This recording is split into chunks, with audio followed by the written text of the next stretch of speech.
직장에서 일어나다가 난 사고나 질병으로 생기는 신체적, 정신적 장애를 산업재해, 줄여서 산재라고 하는데요.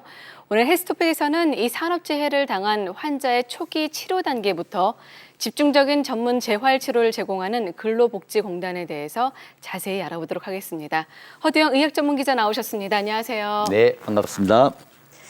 네, 근로복지공단 하면 산업재해 특성화 병원이다라고 네. 알려져 있는데요.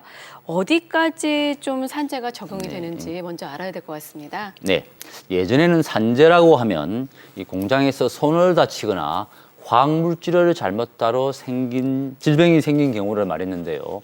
지금은 그 적용 범위가 크게 넓어졌습니다. 그러니까 보통 뉴스로 많이 접하게 되는데요.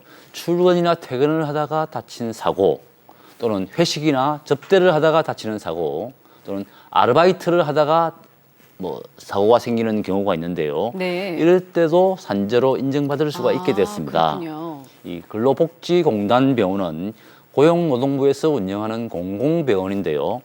퀴즈를 하나 내보겠습니다. 이 근로복지공단 병원에는 어떤 사람들이 갈 수 있겠습니까? 1번 산재를 당한 사람, 2번 보험을 내는 사람, 3번 근로자, 4번 모든 국민. 아무래도 공공병원이니까 특히 산재를 당한 모든 사람, 네, 1번 아닐까요? 네. 저도 그렇게 생각을 할 뻔했는데요. 네. 정답은 4번입니다. 아, 모든 국민이요? 예, 네. 누구나 우리 근로복지공단 병원에 갈 수 있고 여기서 어떤 질병이든지 치료를 받을 수 있는데요. 예를 들어서 초등학생도 감기에 걸려서 근로복지공단 병원에 갈 수 있다. 이렇게 보시면 되겠습니다. 근로자만 가는 게 아니었군요. 네, 이 근로복지공단 병원은 규모가 굉장히 큰 병원입니다. 네. 웬만한 종합병원이나 또는 가장 큰 대학병원급이라고 보시면 되겠는데요. 전국적으로 인천, 안산, 화성, 그리고 정선, 동해, 태백, 그리고 대전, 대구, 창원, 순천 해서 10개 지역에 병상을 모두 합쳐서 2,700개나 되는 굉장히 큰 병원입니다. 네, 그러니까 저 같은 모든 국민이 이용할 수 있다는 것도 이제 오늘 좀 처음 알게 됐는데요. 네, 최근 근로복지공단이 산재 전문 병원으로 경쟁력을 강화한다 이런 기사가 나왔습니다. 네. 이 내용에 대해서 좀 구체적으로 소개를 해주신다면요? 네. 그동안에 이제 이 산재를 당하면 장애 판정은 주치의 혼자서 했는데요. 네. 이 과정에서 주치의가 까딱 실수해서 판정을 잘못할 수도 있고 또는 뒷돈을 받고 혜택을 주는 경우도 있을 수 있어서 이 공정성에서 논란이 있었습니다. 그래서 공단병원은 이 전문의 3명이 모여서 협의해서 판정을 하고 진단 절차도 간소화하고 진단 전문 병원도 늘리기로 했습니다. 이 근로복지공단 홍선진 이사를 만나서 물어봤습니다. 네. 2016년부터 장애에 대한 전문 인력 그리고 장비들을 갖추고 전문적인 장애 진단을 해오고 있습니다.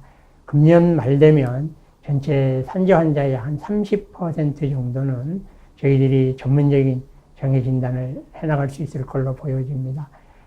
네, 그러니까 주치의 1인 진단에 따른 그 문제점을 해소하는 방안을 추진하겠다라는 건데 사실은 이제 장애 보상도 좀 중요하지만요, 재활 치료도 좀 네, 중요하지 않을까라는 생각이 드는데요. 네. 이 근로복지공단 병원의 재활 프로그램은 매우 다양하고 또 굉장히 전문적이라고 합니다. 이 산재 환자의 장애를 최소로 줄이고 다니던 직장에 빨리 복귀할 수 있도록 돕는 게 가장 중요한데요. 이 가장 위급한 상황의 치료부터 시작해서 집중 재활 치료, 그리고 심리 상담과 재활 상담, 그리고 작업 능력 훈련까지 제공하고 있습니다. 이 근로복지공단 병원은 로봇 보행기 같은 그런 첨단 재활 장비를 여러 대 갖추고 있고 또 국내 최대 규모의 수중 재활 센터를 운영하고 있습니다. 또 환자마다 제각기 다른 맞춤형 재활 시스템도 갖추고 있습니다. 네, 지금 이렇게 재활시설과 또 경비를 모두 보유하고 있다라고 말씀하셨는데요. 네, 지금 이렇게 또 수중재활센터도 운영이 좀 되고 있나 봐요. 네, 그 외에 이처럼 맞춤형 통합 재활 서비스를 제공한다라는 얘기를 좀 들어봤습니다. 장애가 예상되는 산재 노동자를 대상으로요, 요양 초기부터 집중 재활 전문 치료를 제공하고 있기 때문에 재활 성공도 어떻습니까? 좀 빨리 이루어지지 않을까라는 생각도 드는데요. 예, 네. 그 성공 사례들의 몇 건을 보니까 이 뇌졸중으로 입원했다가 이 재활 치료를 받고 호전된 사례도 있고요. 또 관절염이 심해서 이 인공관절 수술을 받고 정상적으로 걸어다니는 사례도 있습니다.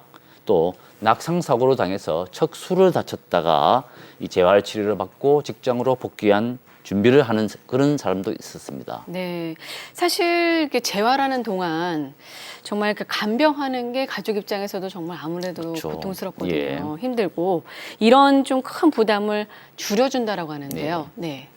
이 간호간병 서비스는 환자의 간병비 부담을 줄이고 가족이 질병에 감염되는 것을 예방하기 위해서 여러 대형 병원에서 시도하고 있습니다만 아무래도 예산 때문에 쉽게 풀지 못하고 있는데요. 이 근로복지공단 병원은 환자의 복지 차원은 물론이고 일자리 차원에서 이 간호간병 서비스를 확대하고 있습니다.